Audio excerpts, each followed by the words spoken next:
Hello everyone, आप सबका स्वागत है मेरे यूट्यूब चैनल पर। तो आज हम सीखेंगे इंजीनियरिंग मैथमेटिक्स 2 का चैप्टर डिफरेंशियल इक्वेशन। उसका topic reducible to differential equation के क्वेश्चंस, जिसका है आज पार्ट 2। तो आज का हमारा लेक्चर नंबर है 5। तो चलो लेक्चर शुरू करते हैं।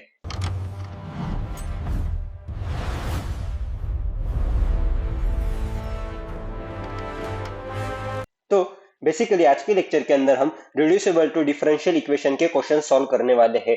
हमने प्रीवियस लेक्चर के अंदर मतलब लेक्चर नंबर 4 के अंदर रिड्यूसिबल टू डिफरेंशियल इक्वेशन के ही क्वेश्चन सॉल्व किए थे, जो कि था पार्ट 1। अगर यदि आपने वह लेक्चर नहीं देखा होगा तो कृपया पहले वह लेक्चर देखिए। पार्ट 2 के अंदर हम रूल 3 एंड रूल 4 से कैसे इंटीग्रेटिंग फैक्टर की वैल्यू फाइंड आउट करते हैं एंड कैसे हमारा डिफरेंशियल इक्वेशन सॉल्व करते हैं वो सीखने वाले हैं। तो आज के लेक्चर के अंदर थ्योरी नहीं है, सारे ही क्वेश्चंस है। तो चलो अभी हमारे क्वेश्चंस के ओर जाते हैं। तो हमारा आज का फर्स्ट क्वेश्चन, तो हमारा क्वेश्चन ऐसा है कि सॉल्व द डिफरेंशियल इक्वेशन, और यह डिफरेंशियल इक्वेशन हमें गिवन दिया गया है। हम इसका सॉल्यूशन लिखते हैं। सॉल्यूशन, तो गिवन डिफरेंशियल इक्वेशन क्या है हमारा, x square plus Y square plus x into D x plus x into Y into D Y is equal to 0। क्या given differential equation M D x plus N D Y is equal to 0 के form में है?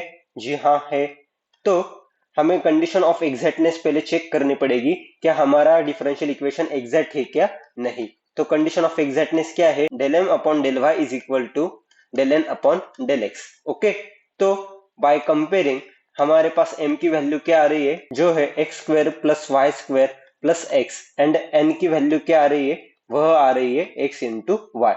सो अभी simply क्या करेंगे, हम del M upon del Y की value find out करेंगे and del N upon del x की वैल्यू फाइंड आउट करेंगे। Del M upon del Y की वैल्यू क्या आ जाएगी, वह आ जाएगी, अभी इधर हम पार्शियल डिफरेंशिएट कर रहे with respect to Y, so X हमारा कांस्टेंट होगा तो एक्स का डिफरेंशिएशन 0, वाई स्क्वायर का डिफरेंशिएशन 2y और x का डिफरेंशिएशन 0, मतलब del M upon del Y की वैल्यू आई 2y। सो अभी हम del N upon del x की वैल्यू फाइंड आउट करेंगे। अभी हम एक्स वाई को पार्शियल डिफरेंशिएट करेंगे with respect to X. So जो हो जाएगा, y कांस्टेंट हो गया और x का डिफरेंशिएशन हो गया 1। So del N upon del x की वैल्यू क्या आई, y आ गई। आप ही अभी मुझे बताइए, क्या del M upon del Y की value del N upon del x के बराबर है? जी नहीं। सो हमारा जो गिवन डिफरेंशियल इक्वेशन है वह नॉट एग्जैक्ट डिफरेंशियल इक्वेशन है। तो अभी इस कंडीशन में मुझे क्या करना पड़ेगा, अभी इस कंडीशन में जो नॉट एग्जैक्ट डिफरेंशियल इक्वेशन है मुझे एग्जैक्ट डिफरेंशियल इक्वेशन के अंदर कन्वर्ट करना पड़ेगा। सर हम कैसे वह करेंगे convert, by multiplying integrating factor से। अभी मैं क्वेश्चन को देख के आपको बता सकता हूँ कि हम रूल 3 और रूल 4 इन दोनों में से ही एक रूल यूज कर सकते हैं। ऐसा क्यों सर, क्योंकि आप ही देखिए कि हमारा जो गिवन डिफरेंशियल इक्वेशन है, ना वह होमोजीनियस डिफरेंशियल इक्वेशन है, ना वह स्टैंडर्ड डिफरेंशियल इक्वेशन है जो हमने रूल 2 के अंदर पढ़ा था। सो इतना तो मुझे पता चल गया कि वह रूल 3 और रूल 4 इन दोनों में से ही किसी कंडीशन को सेटिस्फाई करेगा। तो चलो अभी हम रूल 3 अप्लाई करते हैं। तो रूल 3 से हमारे इंटीग्रेटिंग फैक्टर की वैल्यू आती है del M upon del Y minus del N upon del x, upon में आ जाएगा N. So del M upon del Y की वैल्यू क्या है, वह है 2y minus del N upon del x की वैल्यू क्या है, y अपॉन एन, एन की वैल्यू है x इंटू वाई।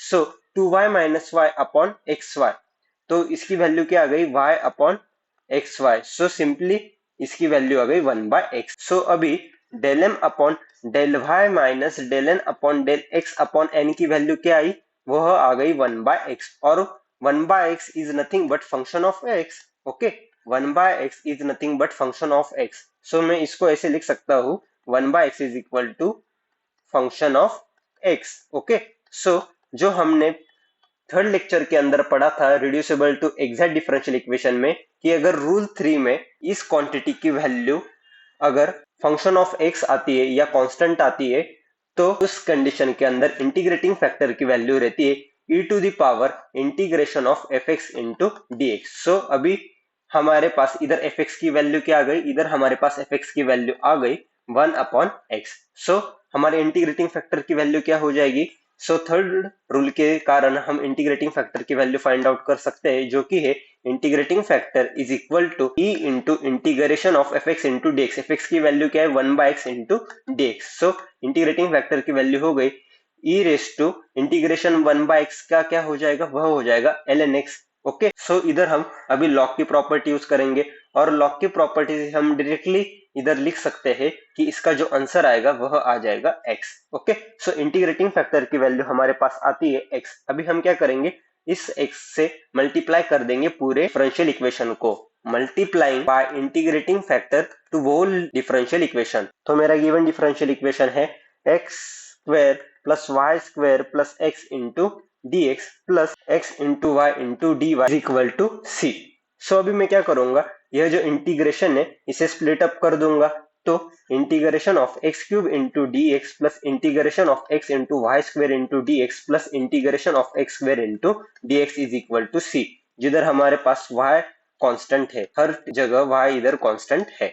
सो अभी मैं इसे और सिंप्लीफाई करूंगा। सो अभी इंटीग्रेशन की वैल्यू में फाइंड आउट करूंगा, उससे पहले जो कांस्टेंट चीज है वो मैं बाहर लिख लेता हूँ। Integration of x cube into D x plus अभी वाई स्क्वेयर हमारी कांस्टेंट चीज है तो वो बाहर आ जाएगी, y square into integration of x into D x plus integration of x square into D x is equal to c. अभी हमें x cube into D x का इंटीग्रेशन की वैल्यू मालूम है जो कि है x raise to 4/4 plus y square into integration of x d x की वैल्यू हो जाएगी x square by 2 plus integration of x square into D x की वैल्यू हो जाएगी x cube by 3 is equal to c. तो हमारा final answer आ रहा है for our given differential equation, final answer is x raise to 4/4 plus x square into y square upon 2 plus x cube by 3 is equal to c. तो यही हमारा इस question का फाइनल आंसर है। इस प्रकार से हम रूल 3 का यूज करके इंटीग्रेटिंग फैक्टर फाइंड आउट करते हैं एंड हमारा क्वेश्चन सॉल्व करते हैं।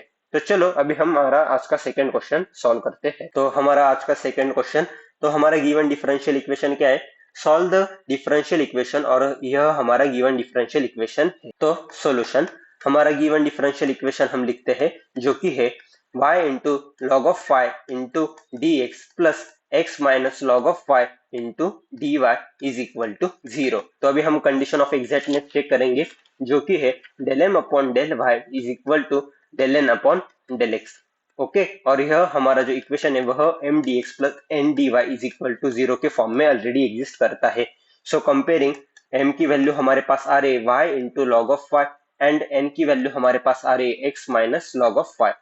Right now we partially differentiate with del y and del x. Okay, so del m upon del y की वैल्यू क्या हो जाएगी, तो इधर u into V rule apply होगा। सो u into V rule use होगा। सो u इंटू वी रूल हमें मालूम है जो कि u का differentiation into v plus v का differentiation into u। So y का डिफरेंशिएशन 1 हो जाएगा और log y वैसे का वैसा प्लस log y का डिफरेंशिएशन 1 बाय y और y वैसे का वैसा। सो simply del m upon del y की वैल्यू हमारे पास आ रही है log of y plus 1। Okay, वैसे ही हम del N upon del x की वैल्यू फाइंड आउट करेंगे, वह है log y as a constant rate होगा क्योंकि पार्शियल डिफरेंशिएट कर रहे हैं। सो इसका डिफरेंशिएशन तो 0 हो जाएगा और x का डिफरेंशिएशन हो जाएगा 1। So del M upon del y is not equal to del N upon del x. So हमारा जो गिवन डिफरेंशियल इक्वेशन है वह नॉट एग्जैक्ट डिफरेंशियल इक्वेशन है। तो अभी हमें इसे एग्जैक्ट डिफरेंशियल इक्वेशन के अंदर कन्वर्ट करना पड़ेगा बाय मल्टीप्लाइंग इंटीग्रेटिंग फैक्टर। सो इधर हम कौन सा रूल यूज करेंगे, तो इधर मैं क्वेश्चन को देख के इतना बता सकता हूँ कि रूल 3 और रूल 4 इन दोनों में से ही रूल यूज होगा। क्यों ऐसा मैं बता पा रहा हूँ, क्योंकि आप इस डिफरेंशियल इक्वेशन को देखिए, यह ना होमोजेनियस डिफरेंशियल इक्वेशन है, ना यह जो सेकंड रूल के अंदर जो स्टैंडर्ड डिफरेंशियल इक्वेशन हमने देखा था उस तरह दिखता है। तो इधर रूल 3 और रूल 4 इन दोनों में से ही कौन सा तो भी रूल अप्लाई होगा। सो हमें दोनों रूल चेक करने पड़ेंगे, दोनों से इंटीग्रेटिंग फैक्टर की वैल्यू अलग अलग आती है। तो प्रीवियस क्वेश्चन के अंदर मैंने रूल 3 यूज किया था, अभी इस क्वेश्चन के अंदर मैं रूल 4 यूज करूंगा। आपको एग्जाम के अंदर रूल 3 से एक बार सॉल्व करना है, अगर वह फंक्शन ऑफ एक्स आता है तो ओके, अगर फंक्शन ऑफ एक्स नहीं आता तो फिर तब आपको रूल 4 अप्लाई करना पड़ेगा। अभी मैं इधर डायरेक्टली रूल 4 यूज कर रहा हूँ क्योंकि मुझे इस क्वेश्चन का आंसर मालूम है कि उसमें रूल 4 यूज होता है, पर आपको एग्जाम के अंदर दोनों चेक करने पड़ते हैं। तो रूल 4 हमें क्या कहता है, अगर हमारा differential equation del N upon del X minus del M upon del Y upon m is equal to F of Y यह कंडीशन सेटिस्फाई करता है तो हमारा इंटीग्रेटिंग फैक्टर की वैल्यू आती है e to the power integration of F Y into D Y. तो अभी मैं इस क्वांटिटी की वैल्यू पहले फाइंड आउट करूंगा। मैं इस क्वांटिटी की वैल्यू फर्स्ट फाइंड आउट करूंगा जो कि हमारी आ रही है del N upon del x की वैल्यू क्या है हमारे पास, del N upon del x की वैल्यू है हमारे पास simply 1 and del M upon del Y की वैल्यू है log ऑफ 5 प्लस 1। सो मैं प्लेस कर रहा हूं इधर वैल्यू जो हो जाएगी 1 minus log of 5 plus 1 upon m। अभी m की वैल्यू हमारे पास क्या है, तो m की वैल्यू है हमारे पास 5 into log of 5। So simply इसकी वैल्यू हो रही है minus log of 5 upon y into log of 5। तो log of 5 and log of 5 cancel, तो माइनस 1 बाय y। तो आप देखिए कि यह जो मेरा गिवन डिफरेंशियल इक्वेशन है वह यह कंडीशन सेटिस्फाई कर रहा है, और वो जो हमें फाइनल में आंसर मिला, वह फाइनल में जो आंसर मिला है वह f ऑफ 5। यह answer is nothing but our f of 5। सो हमारे इंटीग्रेटिंग फैक्टर की वैल्यू हो जाएगी, इंटीग्रेटिंग फैक्टर की वैल्यू हमारी हो जाएगी e to the power integration of f5 into D y. So हम इधर हम वैल्यू प्लेस कर देंगे, तो e to the power integration of minus 1 by Y into D y, जिसकी वैल्यू हो जाएगी e to the power minus ln of y। Now इधर हम एक लॉग की प्रॉपर्टी यूज करेंगे, इस जगह हम एक लॉग की प्रॉपर्टी यूज करेंगे। जो लॉग की प्रॉपर्टी है हमारी, वह लॉग की प्रॉपर्टी है a into ln of b। इसको मैं ऐसे भी लिख सकता हूँ ln of b to the power a। तो इधर मैं वही रूल अप्लाई करूंगा, तो e to the power ln of 5 to the power minus 1। तो इसका जो आंसर है वह क्या आ जाएगा, इसकी डायरेक्टली प्रॉपर्टी हमें मालूम है, तो वह आंसर आ जाएगा y to the power minus 1 मतलब 1 बाय y। सो हमारे पास इंटीग्रेटिंग फैक्टर की वैल्यू आ रही for this question, integrating factor is equal to 1 by y। So we write now multiply our integrating factor to our differential equation. तो मेरा given differential equation क्या है, वह है y into log of 5 into D x plus X minus log of 5 into D Y is equal to 0। 1 by Y से multiply करेंगे for given differential equation से, तो 1 by Y into log of Y D x plus 1 upon Y into x minus log of 5 into D Y is equal to 0। तो अभी क्या हो रहा है कि इस y से यह y कैंसिल आउट हो रहा है, तो सिंप्लीफाइड वर्जन में कैसे मिल रहा है, log of 5 into D x plus X upon Y minus log of 5 upon Y into D Y is equal to 0। हमें ऐसा डिफरेंशियल इक्वेशन मिल रहा है। यह differential equation M D x plus N D Y is equal to 0 के form में है, और यह जो डिफरेंशियल इक्वेशन रहेगा वह कंफर्म एग्जैक्ट डिफरेंशियल इक्वेशन रहेगा। सो हमें एग्जैक्ट डिफरेंशियल इक्वेशन का सॉल्यूशन तो मालूम है, तो इधर हम फर्स्ट और सेकंड इन दोनों में से कौन सा फॉर्मूला यूज करेंगे, तो हम फर्स्ट फॉर्मूला यूज करेंगे जो कि है हमारा integration of M D X, जिधर हमारी y की वैल्यू कांस्टेंट है, plus integration of n minus term free from x is equal to c। So अभी हमारी जो नई m एंड n की वैल्यू आई है, जो हमारी नई m एंड नई n की वैल्यू आई है, वो इधर हम सब्स्टिट्यूट कर देंगे। तो integration of y constant m dx मतलब log of y into dx का इंटीग्रेशन, और plus integration of n minus term free from x। अभी आप देखिए कि यह हमारा ओवरऑल n है, तो इस फर्स्ट टर्म के अंदर x प्रेजेंट है, पर सेकंड टर्म के अंदर x प्रेजेंट नहीं, तो ओनली हम सेकंड टर्म को ही कंसीडर करेंगे। वह हो जाएगा minus log of y upon y into D Y is equal to c। So इस इंटीग्रेशन को हम सॉल्व करेंगे। अभी y कांस्टेंट, इसलिए log of y also constant हो जाएगा। सो इंटीग्रेशन ऑफ dx, अभी मैंने इस माइनस को बाहर ले लिया, integration of log of y upon y into D Y is equal to c। So is equal to log of y into integration of dx। तो log ऑफ y वैसे का वैसा, इंटीग्रेशन ऑफ dx हमारा हो जाएगा x minus integration of log of y upon y into D Y is equal to c। अभी मुझे इस इंटीग्रेशन की वैल्यू फाइंड आउट करनी है, तो इस इंटीग्रेशन की वैल्यू फाइंड आउट करनी है जो कि है log of y upon y into D Y. तो अभी मैं क्या करूंगा, log ऑफ y को थोड़ी देर के लिए t कंसीडर करूंगा, तो 1 by Y into D Y की वैल्यू हो जाएगी dt। तो अब देखिए कि यह पार्ट dy अपॉन y यह बन जाएगा हमारा dt। ओके, तो इसकी वैल्यू आ जाएगी dy अपॉन y की वैल्यू हो जाएगी हमारी dt के बराबर, और log ऑफ y को हमने t कंसीडर किया है, तो integration of t into dt जो कि है t स्क्वायर बाय 2।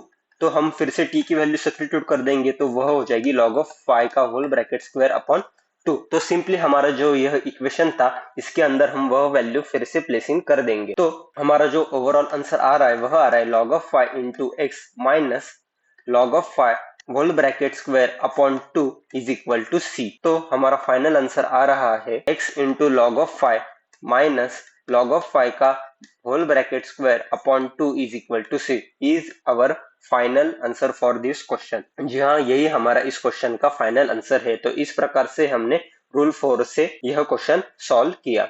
तो आपको मैं एक होमवर्क के लिए क्वेश्चन दे रहा हूँ, यह होमवर्क का क्वेश्चन आप खुद से सॉल्व कीजिए। अगर आपको लेक्चर से रिलेटेड कुछ क्वेरी हो तो आप मुझे कमेंट सेक्शन में पूछ सकते हो और इस क्वेश्चन का आंसर आप मुझे कमेंट सेक्शन में ड्रॉप कर देना।